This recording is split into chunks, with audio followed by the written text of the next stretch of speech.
माणिक पुणेकरांची जी गाणी आहेत ते गाणे मार्मिक गाणे आहेत।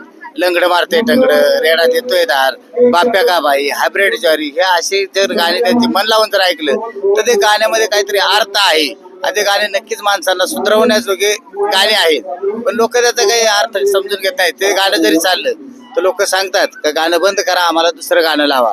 माणिकांना जी गाणं बंद करायला सांगतात आता हो, आता त्यांना काही कळतच नाही ना त्याला अर्थ घ्यायचाच नाही त्याच्यातला। आता काही ठिकाणी, आता गुळाणी सारख्या ठिकाणी 61 साजरी केली, म्हणजे 1975 वर्ष त्या तमाशाला झालेली आहे। त्या ठिकाणी सटवाजी बाबाची पुण्याई, सटवाजी बाबांच्या पाया भरलेला हा तमाशा होता।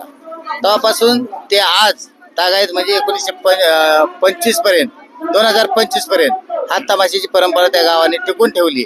आणि त्या गावात गेलं की आम्हाला असं वाटतं आमच्या गावात आल्यावर वाटतं। गुळाणी म्हणजे कुठल्या तालुक्यात आलं? हे खेड तालुक्यातलं गाव आहे गुळाणी, आणि त्या ठिकाणचे कार्यकर्ते म्हणजे आमच्या घरातलेच कार्यकर्ते आहेत। म्हणजे सर्व